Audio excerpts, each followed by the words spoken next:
Bueno, ¿cómo están? Vamos a arrancar la charla de Leandro Tosi. Leandro es un físico argentino, es investigador adjunto del CONICET y docente del Instituto Balseiro. Obtuvo la licenciatura de Física en el Instituto Balseiro en 2009, hizo su doctorado teórico experimental en el grupo de bajas temperaturas del Centro Atómico Bariloche, donde logró medir el efecto Hall cuántico a 16 Tesla y 50 milikelvin en gases bidimensionales de electrones. ¿Está bien eso? Perfecto.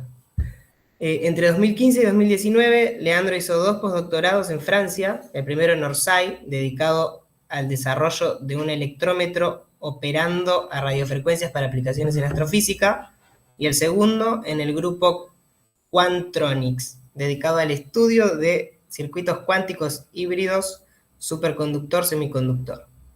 En diciembre de 2019 regresó a Argentina y entró al CONICET como investigador en la gerencia de física del Centro Atómico Bariloche, donde fundó el Grupo de Circuitos Cuánticos Bariloche. Desde 2022 es también un Humboldt Fellow. Leandro, todo tuyo. Eso, todo eso.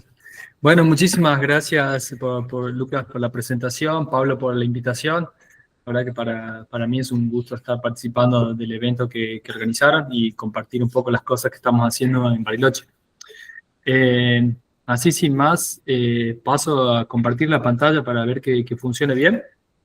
A ver. Esto debería ser... Tac, tac. Esto. Vamos acá. Vamos. Me dicen si ya se ve ahí. Se ve perfecto. Y perfecto, y vamos a paso a pantalla completa. Se sigue viendo ahí, se pasó a modo pantalla completa. Se sigue viendo todo perfecto. Muy bien. Bueno, entonces arranco. Voy a contarles un poquito.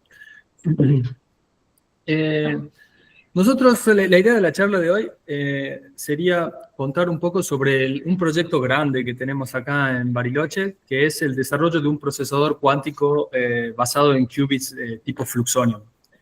El proyecto tiene el nickname de Fluxo Pro o ProFluxo, depende si es en inglés o en castellano. Y vamos a recorrer un poco los ingredientes, las cosas a tener en cuenta cuando uno construye un tipo de un procesador cuántico. Nosotros desde ya en el grupo de circuitos cuánticos estamos concentrados en lo que es el hardware de la computación cuántica. O sea, el hardware me refiero a realmente la parte material, o sea, la fabricación de los dispositivos y todo el tipo de señales que hay que mandarles a los dispositivos para hacer operaciones.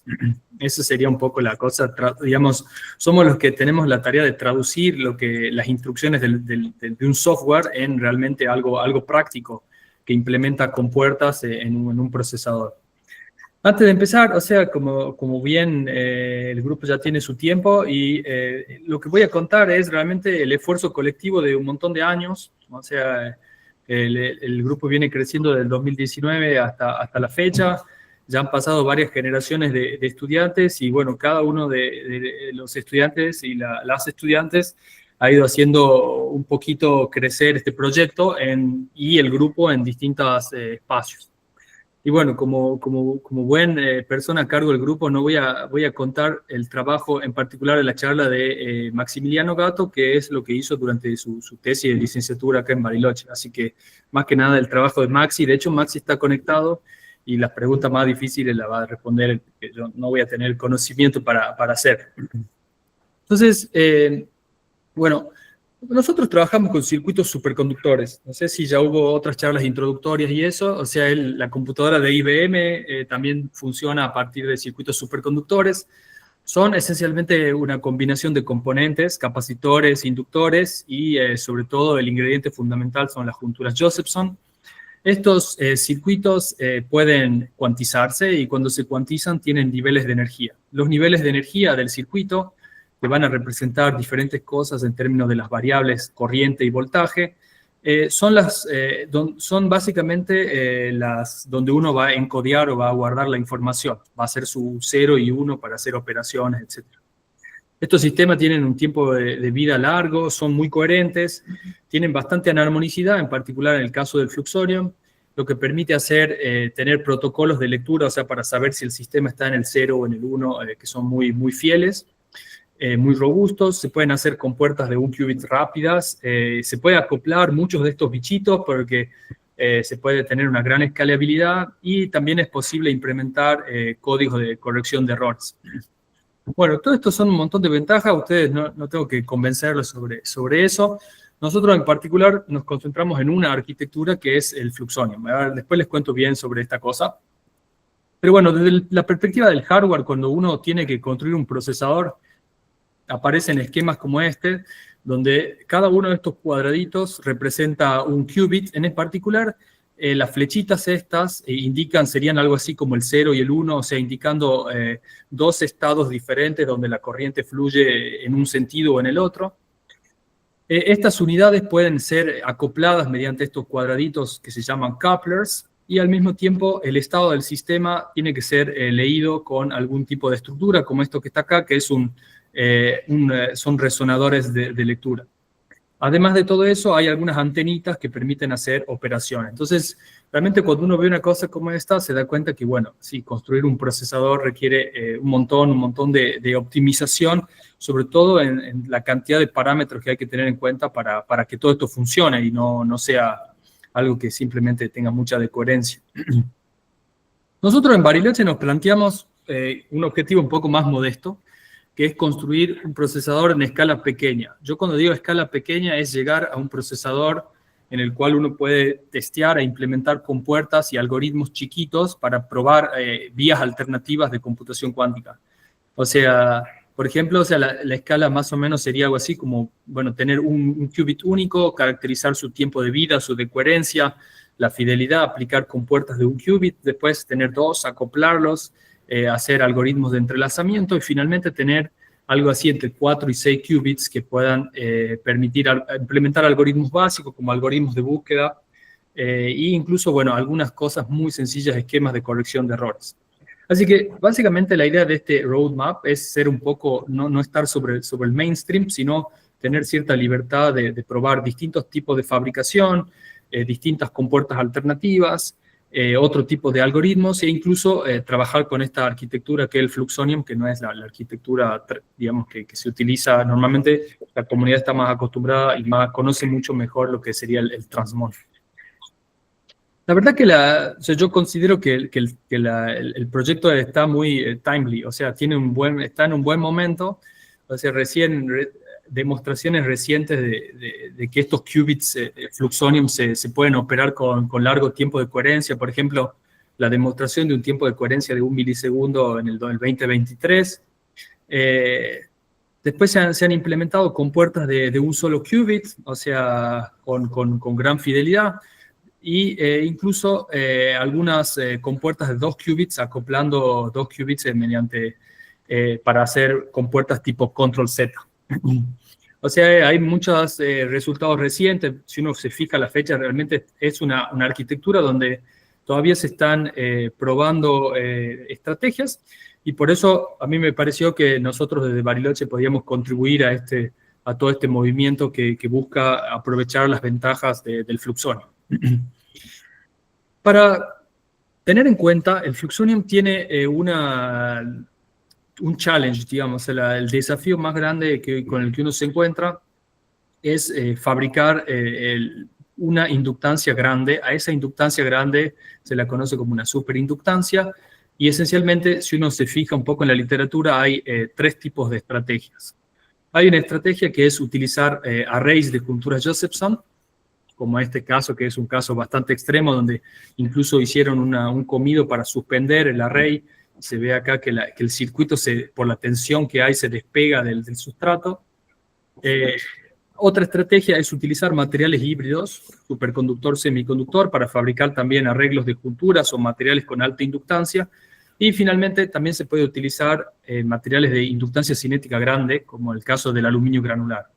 Nosotros en Bariloche estamos actualmente implementando, o por lo menos explorando, 2 de estas vías, y próximamente vamos a explorar la tercera, una vez que esté instalada la capacidad de litografía electrónica, que sería para fin de este año. Así que estas 3 estrategias tienen asociado también un montón de física, que por supuesto nosotros a veces nos detenemos más de lo necesario para entenderla, pero bueno, es fundamental en el proceso.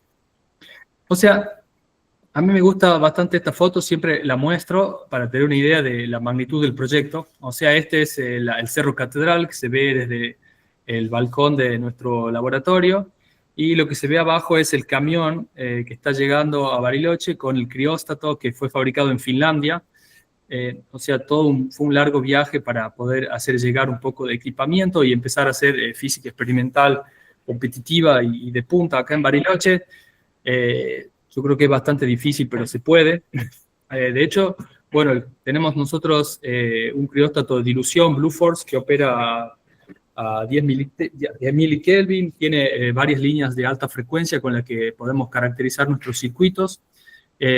Para mucha gente, cuando ven esta foto, asocian esta foto con la computadora cuántica. O sea, esto es simplemente un crióstato. De acá a la computadora cuántica faltan un montón de cables, un montón de microondas y sobre todo un chip, que les muestro ahora en un segundo alguna imagen. La verdad que la llegada del crióstato ha tenido un montón de impacto. O sea, hay un montón de tesis de maestría, doctorado, de licenciatura asociadas. Ya organizamos una escuela en tecnologías cuánticas y bueno, hay un montón de movimiento sobre la física de los circuitos cuánticos que yo creo que está buenísimo que se instale en Argentina, sobre todo desde la perspectiva experimental.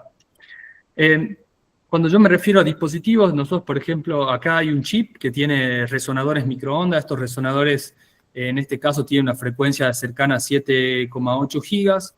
Hay unos cables que llegan acá y permiten enviar una señal y detectar la señal saliente. Y estos dispositivos podemos medirlo acá, tienen un factor de calidad de cerca de 100.000 y podemos hacer cosas de factor de calidad mucho más altos, lo cual es como un primer comienzo de caracterización de los dispositivos que podemos crecer y caracterizar en Bariloche. O sea, una idea un poco más completa de lo que significa el hardware, de cuando ustedes ven, bueno, esto no da una idea de lo que es la computadora cuántica, pero, o sea, esto escaleado a mucho, sí. O sea, uno tiene su muestra, la muestra está montada en algún tipo de portamuestras. Ese portamuestras tiene algún shield o alguna especie de camisa que permite aislarla de todo el ruido magnético y electromagnético del ambiente. Y a su vez, eso está dentro de un crióstato, como acá. El crióstato se cierra, se hace vacío, se enfría, y finalmente lo que uno tiene son cables donde van a transportar la señal, un montón de electrónica microondas, y al final la computadora cuántica se traduce en una persona que está acá operando, mandando instrucciones y recibiendo y procesando la información. Eso por supuesto, cuando todo funciona, cuando uno ya pudo comprar la electrónica y cuando tiene todo andando. Pero bueno, en principio, o sea, idealmente, bueno, lo que se vende muchas veces es el software, que es conectarse a esta computadora y lanzar las instrucciones, pero por supuesto esas instrucciones tienen que ser traducidas a alguna especie de actuación del hardware. Nosotros nos concentramos en esa parte. Entonces ahora sí entro a lo que es el diseño de un procesador cuántico basado en qubits Fluxonium. Esencialmente, cuando uno ve el procesador, tiene todas estas, como estas plaquetitas donde hay como unidades. Estas plaquetas tienen unidades, en este caso, de A4. Es una arquitectura posible. Lo primero que uno reconoce es esta cosa, que es un sistema de 2 niveles, y ese va a ser el qubit. O sea, el qubit es un 0 y un 1, que pueden estar en una superposición de estados, en un estado arbitrario que es combinación lineal de esos dos.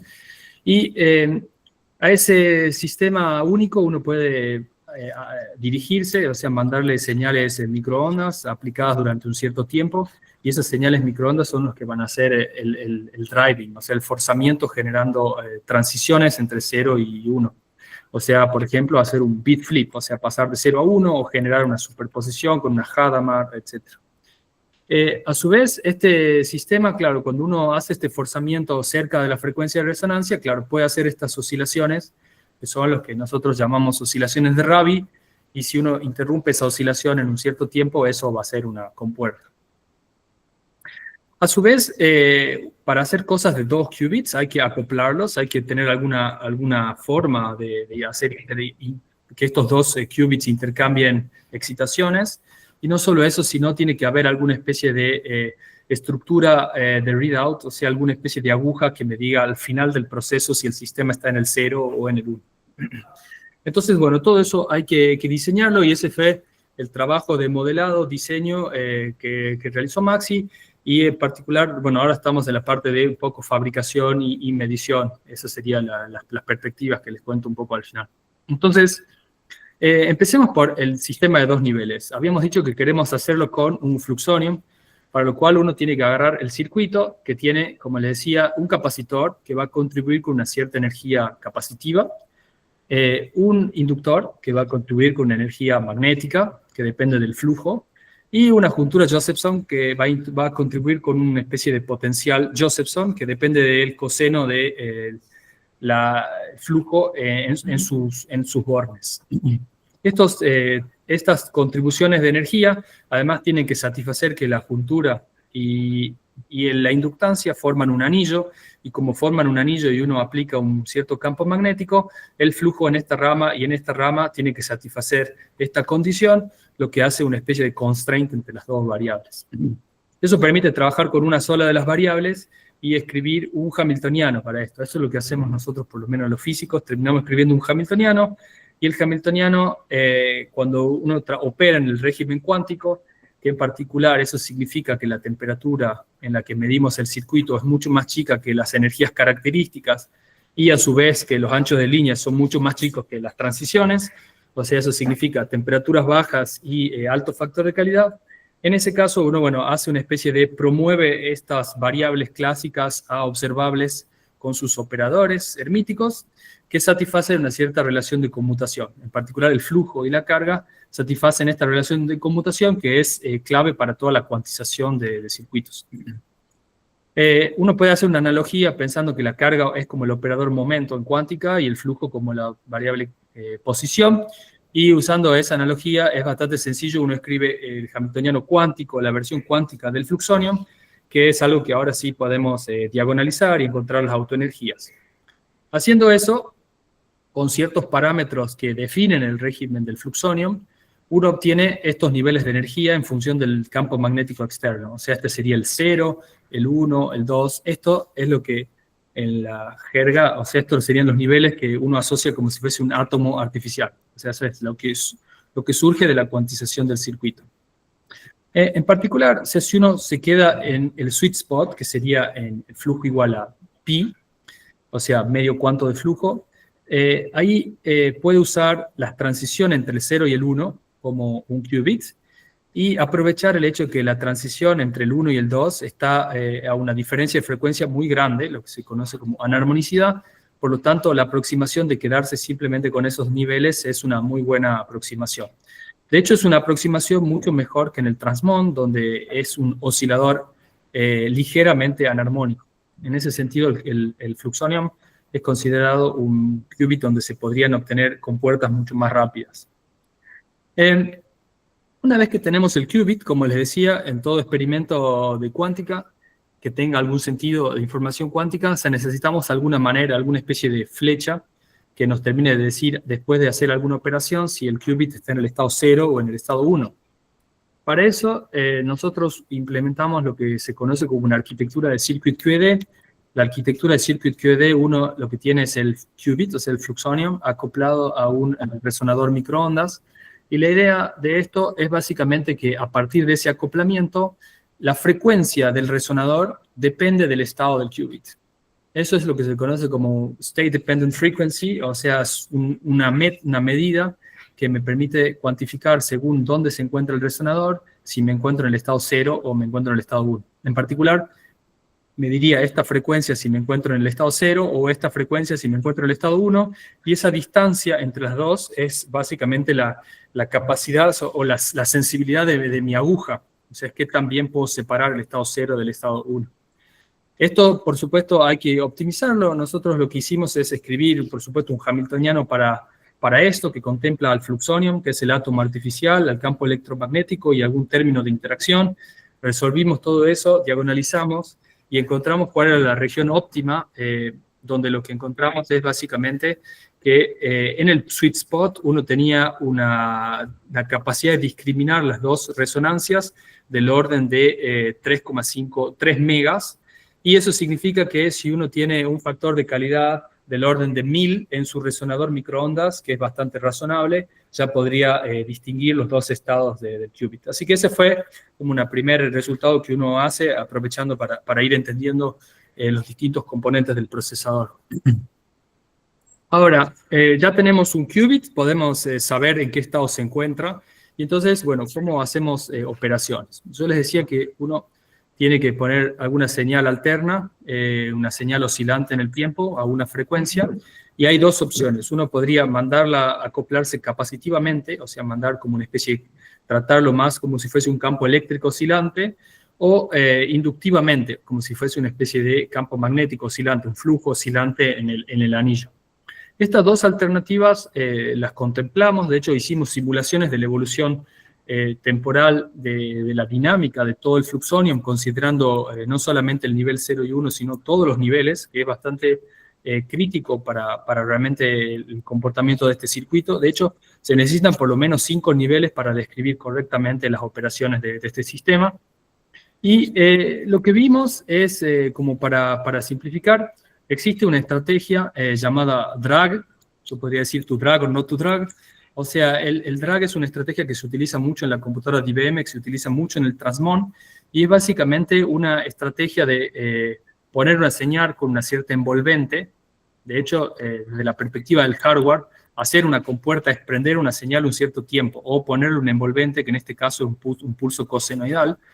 Y, de hecho, la estrategia del drag es corregir eventuales leakage, o sea, transiciones afuera de los niveles computacionales, con una envolvente que va con la derivada de la señal cosenoidal. Nosotros hicimos eso y comparamos la fidelidad de las compuertas. Uno puede hacer esto para compuertas de distinto tiempo. Esencialmente, si uno manda un pulso cuadrado, lo que tiene es una evolución que va haciendo así, desde 0 hasta 1, en este caso un pulso pi. Y lo que se ve es que hay pequeñas desviaciones respecto de una curva perfecta, es una operación unitaria ideal. De hecho, acá esto es una métrica de la compuerta, que es 1 menos la fidelidad. Una fidelidad igual a 1 sería una cosa perfecta, y esto está en escala logarítmica para distintos tiempos. O sea, lo que se ve acá es que a medida que la compuerta es más larga, la fidelidad mejora, o sea, la infidelidad disminuye en escala logarítmica y satura acá en una cosa del orden de 10 a la menos 5. Y las dos curvas estas corresponden a hacer un drive capacitivo o un drive inductivo, o sea, con el campo eléctrico oscilante o con el campo magnético oscilante. Son las dos alternativas. Si uno utiliza drag, la cosa mejora sustancialmente. De hecho, acá vemos que la infidelidad disminuye drásticamente. De hecho, ya incluso para compuertas del orden de 5 o 10 nanosegundos, se encuentran fidelidades que están del orden de 10 a la menos 9, lo cual es muy bueno, yo diría demasiado bueno, de forma tal que en realidad, para tener en cuenta qué es lo que limita la compuerta, hay que hacer el experimento y fijarse cuáles son las limitaciones del setup, porque eso significaría que la compuerta ya no está limitada por el protocolo en sí, lo cual, bueno, del diseño es un logro, pero bueno, hay que hacer el experimento y fijarse cómo funciona en realidad. Bueno, finalmente, o sea, yo les decía, ya sabemos entonces, tenemos un qubit, podemos hacer la lectura y además podemos hacer operaciones. Ahora viene la cuestión de toda computación, para hacer una computadora universal o algo que realmente haga algoritmos interesantes, se necesita algún tipo de entangling gate, o sea, algo que permita generar entrelazamiento, y para eso uno tiene que hacer operaciones de 2 qubits. Hay distintas maneras, de hecho hay muchas maneras de acoplar 2 qubits y hacer compuertas de 2 qubits. En particular, una estrategia muy sencilla es lo que se conoce como un acoplamiento fijo. El acoplamiento fijo es muy conveniente desde el punto de vista experimental, porque uno simplemente pone un capacitor de acoplamiento y acopla los 2 qubits, o una inductancia mutua y acopla los 2 qubits, y eso es muy sencillo, porque uno lo fabrica una vez y ya está. En particular, este acoplamiento tiene una desventaja que ya vamos a contar, y es que genera una especie de... es difícil prender y apagar la compuerta porque hay un término que está como siempre prendido, y eso es bastante negativo para poder implementar cosas. De hecho, lo que nosotros vimos es que según el tipo de acoplamiento que uno use, es posible en cualquier caso llegar a una especie de hamiltoniano que tiene los dos qubits acá proporcionales a z, y un acoplamiento del tipo XX, que es una de las cosas más comunes que se encuentra en la literatura, con alguna J, con alguna constante de acoplamiento efectivo entre las dos cosas. ¿Qué tan bueno es el acoplamiento? Se caracteriza por este coeficiente de mezcla, y qué tan malo es el término estático de interacción se caracteriza por este coeficiente xi-ZZ. De hecho, básicamente si el sistema fuese un sistema puramente de dos niveles, cada uno de los qubits, la base computacional sería 00, 01, 10, 11, y en este caso, aún si hubiese un acoplamiento, esencialmente el término ZZ se anula y tendría un coeficiente de mezcla proporcional al acoplamiento J. Sin embargo, en la práctica uno ve que esto no es así, que aparece ese acoplamiento porque hay muchos más niveles en el circuito. De hecho, si uno agarra dos qubits y los acopla simplemente con un capacitor, lo que ve es que el coeficiente de mezcla, que es esta línea, crece linealmente conforme este acoplamiento crece, pero sin embargo también crece al mismo tiempo el término este ZZ, que es como una especie de compuerta siempre prendida, digamos, es algo indeseable. Al mismo tiempo, si uno hace un acoplamiento inductivo, obtiene algo parecido, o sea, según si uno hace más grande esta inductancia mutua, también crece el acoplamiento entre los qubits, pero aparece este término ZZ también arruinando la performance del sistema. Una cosa que nos dimos cuenta y que exploramos con bastante detalle es que si uno hace un acoplamiento mutuo, o múltiple, donde tiene un capacitor y una inductancia, o sea, tiene ambas cosas, es posible encontrar regiones donde el acoplamiento sigue siendo bastante grande, que es la línea negra del orden de 10 MHz, y al mismo tiempo estos puntos donde se anula el término este ZZ molesto. Eso no solo hicimos simulaciones numéricas con varios niveles, sino también hicimos alguna aproximación analítica para demostrar el origen de estos términos, y podemos ahora diseñar muy en general para encontrar cómo estos puntos de operación, que son bastante positivos, digamos, tendría la buena idea de operar ahí, donde ese término se anula. Bueno, haciendo lo que se hace, por ejemplo, para hacer una compuerta, una vez que uno tiene ese término, es una forma posible de hacer una compuerta, es hacer un forzamiento en un qubit, que vamos a llamar el qubit control, y ver cómo se pueden producir rotaciones en el qubit target, en el qubit objetivo. Eso se pueden hacer un par de transformaciones que nosotros hicimos para ver cómo operan esas transformaciones, y esencialmente la idea es la siguiente: si uno hace un forzamiento cerca de la frecuencia del qubit control, esencialmente lo que produce son rotaciones del qubit control, y el qubit objetivo no hace prácticamente nada. En cambio, si uno hace un forzamiento cerca de la frecuencia del qubit target, o sea, es una especie de lo que se conoce como una cross resonance, lo que sucede es que el qubit control esencialmente se queda en el mismo estado, mientras que el qubit objetivo hace una rotación, y el sentido de esta rotación es condicional al estado del qubit. Si uno está en el 0, la rotación es en un sentido; si uno está en el 1, la rotación es en el sentido contrario. Este tipo de compuerta se conoce como una ZX, y esta compuerta ZX permite implementar una compuerta CNOT. La CNOT, para los que saben, es una unitaria de 2 qubits que se usa un montón para generar estados entrelazados. En particular, una CNOT se puede descomponer entre operaciones de qubit único y una operación de entrelazamiento como es la ZX, que es la que estamos haciendo a través de la CNOT. Nosotros hicimos eso. Por ejemplo, uno puede empezar con los 2 qubits en el estado 0, aplicar una Hadamard, y después aplicar esta CNOT y fijarse lo que queda. En particular, esta es una compuerta que genera estados de Bell. Eso fue un poco lo que hicimos. Empezamos en el 00, generamos la Hadamard, y acá lo que estamos viendo es la evolución temporal de la matriz densidad. No sé si se ve. Bueno, la matriz densidad, lo voy a dejar ahí de nuevo. La matriz densidad evoluciona hacia lo que corresponde a un estado donde tenemos el estado de Bell. Bueno, eso es lo que estuvimos haciendo respecto al diseño. Nos tomó bastante tiempo, pero optimizar todos los detalles, pero ahora tenemos un código que permite simular de manera general todos estos aspectos de un procesador. Ahora, ¿qué pasa cuando uno quiere fabricar estas cosas? Bueno, resulta que cuando uno quiere fabricar, tiene que tener en cuenta las escalas de energía, típicamente que son la contribución capacitiva, la contribución Josephson y la contribución inductiva.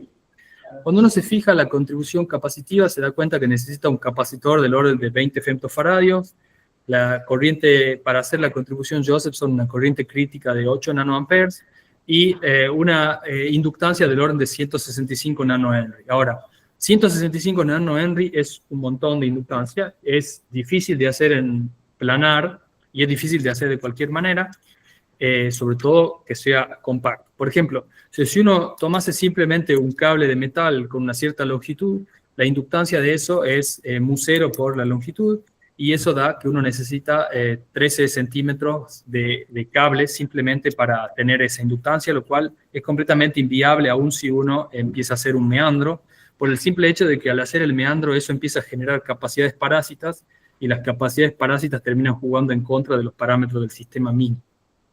Entonces, ¿cuáles son las alternativas? Si uno mira las relaciones Josephson, lo que se puede hacer es utilizar la inductancia Josephson. La inductancia Josephson va esencialmente como el cuanto de flujo reducido dividido en la corriente crítica, y si uno usa eso, escribe cómo es esta relación. Por ejemplo, uno puede obtener algo del orden de 1 nanohenry con una corriente crítica del orden de 300 nanoamperes.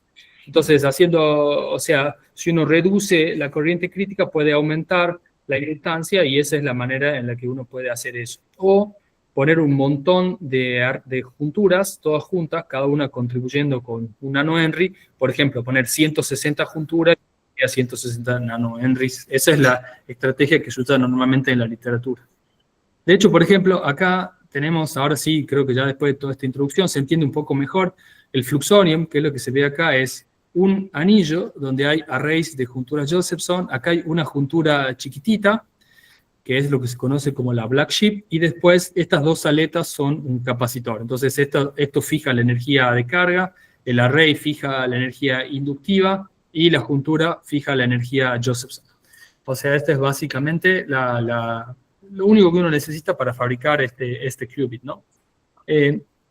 Hay distintas estrategias. Por ejemplo, acá tenemos otro paper reciente de 2024 que se los recomiendo. También tiene una descripción bastante buena de cómo se puede utilizar Qiskit Metal para hacer simulaciones. De hecho, acá, si nos miramos el circuito, tiene un array de junturas Josephson que están fabricadas así como un montón de junturas, y después formando un loop con una juntura en particular, que es esta que está acá en amarillo. Y este circuito es la parte central de esto, que tienen dos orejas acá, que es un capacitor. A su vez, este capacitor está acoplado con otras cosas que ahora vamos a discutir. Nosotros, para la implementación, y cuando digo nosotros me refiero a Maxi, lo que estuvo haciendo es hacer simulaciones utilizando, se hizo bastantes librerías en Qiskit Metal para poder hacer todos estos circuitos con parámetros modulables, porque cada vez que él fabrica una cosa nos damos cuenta que hay que cambiar algo. Entonces hay que tener algo que sea realmente muy flexible respecto a los parámetros. En este caso lo que tenemos es una línea de transmisión que está representada acá por esta flechita. Esta línea de transmisión está acoplada capacitivamente a un resonador microondas. El resonador microondas es este meandro que está acá, que confina a modos del campo electromagnético, y al final de este meandro hay un capacitor de acoplamiento que se acopla con el circuito, que es lo que está acá, que es el fluxonium. Entonces, claro, uno diseña esto, introduce, es una cosa que es bastante modular. Uno tiene la línea de transmisión por un lado, el resonador por otro lado, el acoplamiento por otro lado, el circuito por otro lado, cada uno de esos es un modulito. Y en particular, por ejemplo, si hago un zoom, esto sería el capacitor que acopla al circuito, donde acá vemos, este sería el capacitor de acoplamiento y al mismo tiempo sería en parte el capacitor del mismo fluxonium. Este es el array de junturas Josephson y esta sería la juntura Josephson, la black sheep, la más chiquitita. Entonces, bueno, uno puede agarrar, bueno, acá está explicado el capacitor, la juntura Josephson y el array y el capacitor de acoplamiento. Entonces, uno lo que hace es parte de un hamiltoniano que tiene todo esto, que es lo que nosotros ya optimizamos, y empieza a decir, bueno, relacionar todos los parámetros. O sea, tenemos la energía de carga depende de las capacidades, la energía Josephson de la corriente crítica, la inductancia, la energía inductiva depende de la inductancia, la frecuencia del resonador depende de ciertos parámetros geométricos, como la capacidad del resonador y la inductancia del resonador, y cuando uno tiene todas estas cosas, el acoplamiento que aparece en el hamiltoniano depende de una relación de cómo se relacionan las fluctuaciones en el resonador con lo que pasa en el circuito. Entonces, hay expresiones para todas estas cosas, y claro, lo que hay que hacer es encontrar los parámetros. Entonces, a partir del diseño, usamos algún simulador de elementos finitos. En particular, esto es la línea de transmisión que estábamos viendo recién con el resonador que estaba en pantalla. Esto es un modo del campo electromagnético, donde hay un máximo de campo eléctrico en los dos extremos. En este caso, es un modo lambda sobre 2. Y ese modo lambda sobre 2 es el fundamental de este resonador microondas, que nos permite sacar la frecuencia, en este caso 6 gigas, la impedancia, 50 ohm, y a partir de esas dos cosas, el capacitor, la capacitancia, digamos, el capacitor equivalente de este resonador y la inductancia para este modelito sencillo. O sea, eso es como un buen primer paso. Después tomamos los bloquecitos de la parte de los capacitores que nos faltan para obtener cuánto vale la capacidad total, la suma de las capacidades, la capacidad de acoplamiento, y a partir de eso podemos sacar cuánto sería la energía de carga y cuánto vale el factor G de acoplamiento entre el resonador y el circuito. Así que de ahí vamos un poco completando con los parámetros del sistema. Si queremos agrandar una cosa, bueno, vamos cambiando en la geometría, pero es un poco la forma iterativa en la que procedemos. Finalmente, bueno, acá tenemos, por ejemplo, una implementación de un diseño que estuvimos explorando. De hecho, que tenemos ahora mismo, está frío en el crióstato, tenemos algunas complicaciones de medición, pero bueno, acá vemos un puerto del resonador que se acopla capacitivamente a dos resonadores. En este caso son resonadores discretos, que otra geometría, es un capacitor y un inductor, y esto a su vez se acopla capacitivamente al fluxonium, que es este capacitor y un anillito que está acá. De hecho, si hacemos zoom, acá se ve el fluxonium. En realidad, si hacemos todavía más zoom, perdón, la foto, se ve un poquito el array de junturas Josephson y la juntura adicional de este circuito. Bueno, así que ahora estamos en eso, o sea, estamos trabajando sobre un poco completar esta iteración, porque ahora podemos diseñar, o sea, podemos modelar, simular la dinámica temporal de las cosas, hacer también modelado usando Qiskit y herramientas de elementos finitos para tener idea de los parámetros. Estamos en la etapa donde podemos empezar a fabricar y caracterizar estas cosas. En particular, la fabricación, o sea, va a mejorar ahora que se instale la capacidad de litografía electrónica en la sala limpia del Centro Atómico Bariloche. La capacidad de medición, estamos bastante bien, o sea, podemos enfriar los dispositivos y nos falta un poco de electrónica rápida para mejorar algunas cosas pulsadas. Y bueno, estamos yendo hacia la implementación de compuertas y la caracterización. Así que bueno, esperemos en alguna ocasión futura tener más noticias sobre nuestro pequeño procesador de fluxón. Así que bueno, con esto yo termino. Y bueno, muchas gracias por su atención.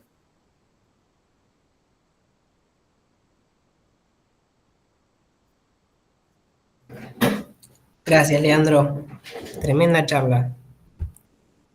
Sí, muy bueno, Leandro. La verdad, los felicito por lo que están haciendo ahí en Bariloche. La verdad, no tenía ni idea de que esto se estaba haciendo aquí.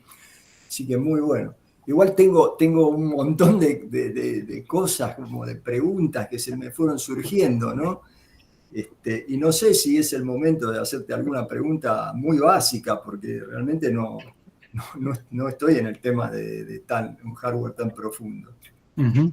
Pero, por ejemplo, vos dijiste que el qubit, los dos estados del qubit se separan por una diferencia de frecuencia de alrededor de 3 MHz, si no me equivoco. ¿Puede ser o lo entendí mal? Los estados 0 y 1. No, o sea, a ver, hay dos cosas.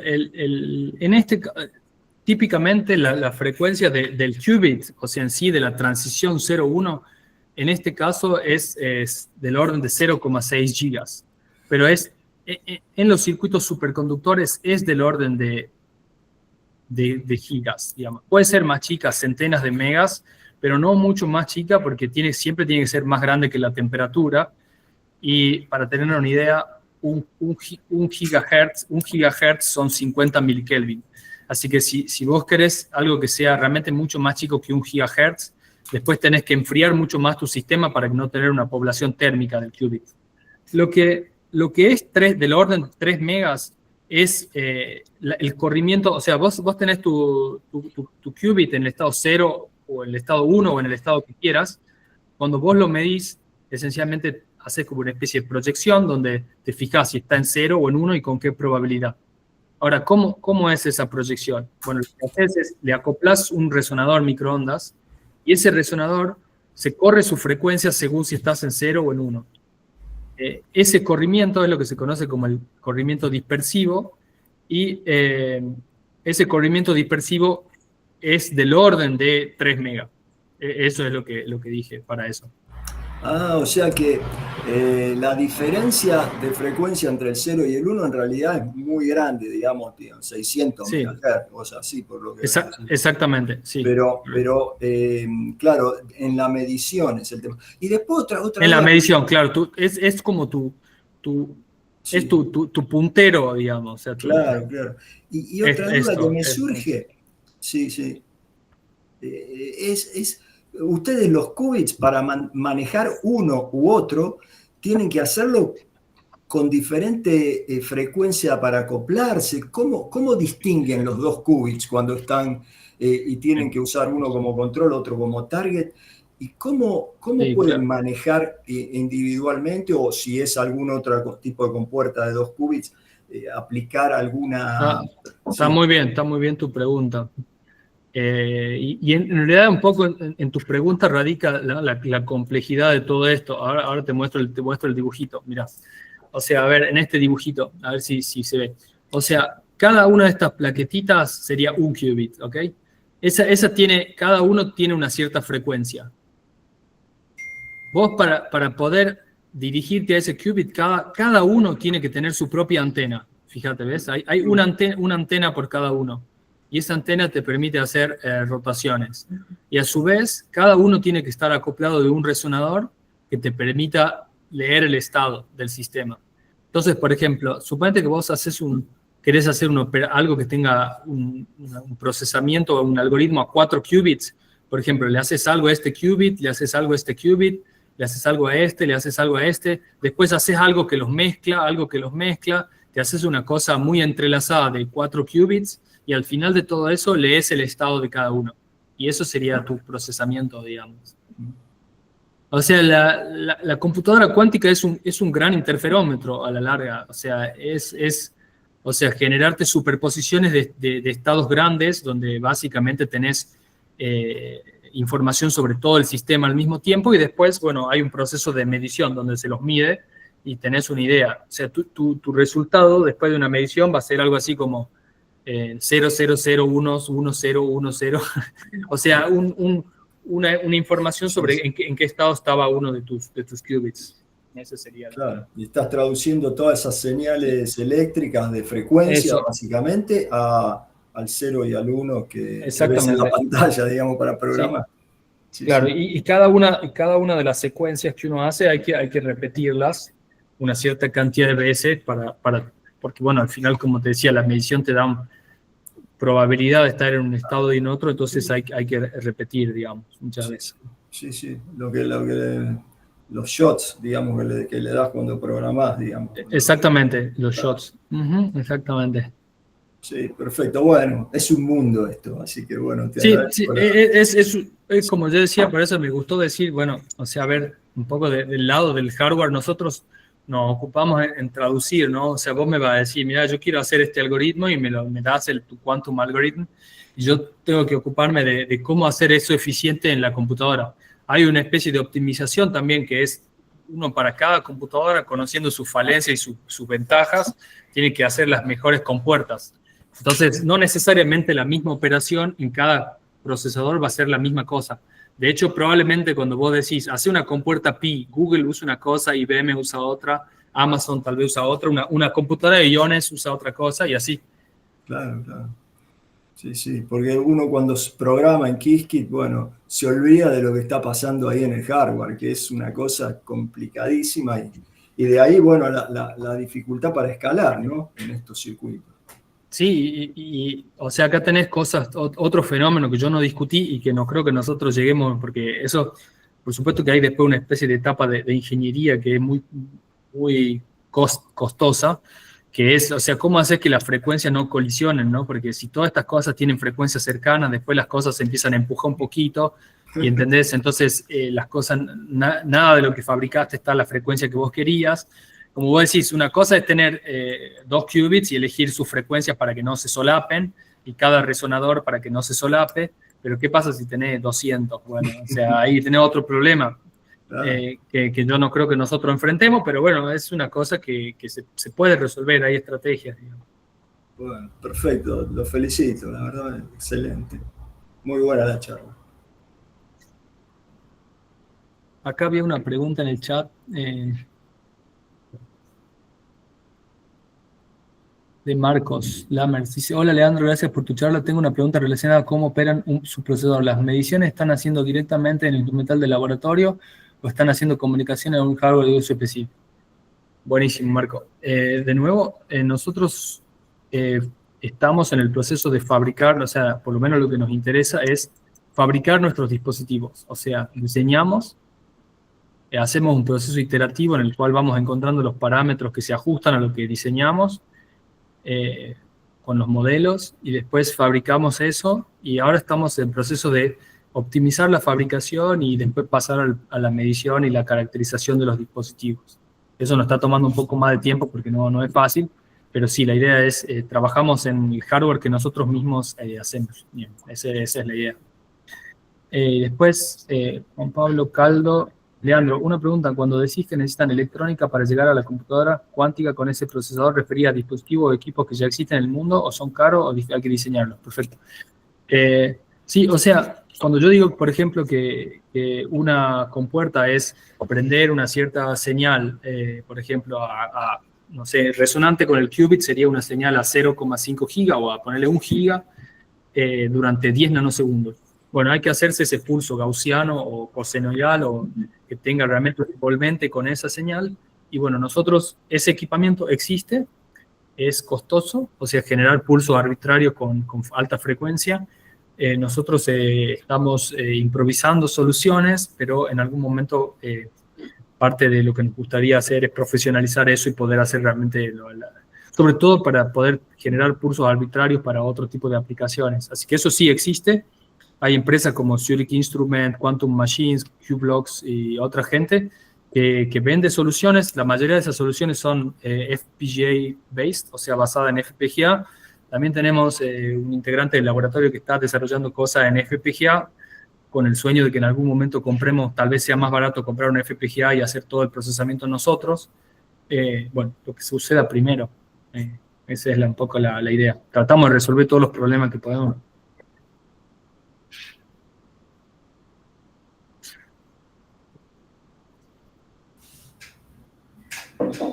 De nada.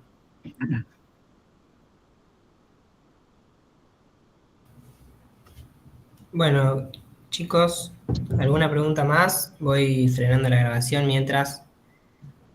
Leandro, mil gracias por la charla, por estar acá, por ser parte de nuestro festival. Buenísimo. Y seguramente estaremos en contacto. Alguna vez que me vaya para allá, si se puede, quería saber también eso, si hay posibilidad de hacer un recorrido.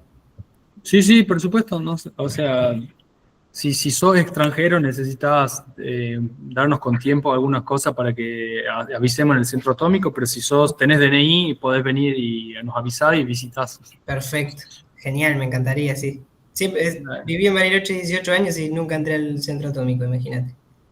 Buenísimo. Bueno, sí, espero que esto sea el comienzo de colaboraciones, o sea, nos pueden escribir, tenemos un LinkedIn, Quantum Circuits Bariloche, o sea, nos pueden buscar, o Grupo de Circuitos Cuánticos Bariloche. Eh, Perfecto. Eso es como que funciona, suele funcionar bastante bien. Eh, de hecho, creo que la invitación nos llegó ahí en el LinkedIn, así que estuvo buenísimo que suceda. Lo dejo acá en el chat, ahí en los mensajes, en los LinkedIn. Gracias. Y bueno, cualquier cosa, si alguien quiere colaborar, acercarse, o tiene alguna idea que nos resuelva la vida, estamos ahí abiertos a ideas. Bueno, Leandro, mil gracias. Dale, muchas gracias, que estén bien, suerte. Chao, chao. Chao, chao. Chao, gracias.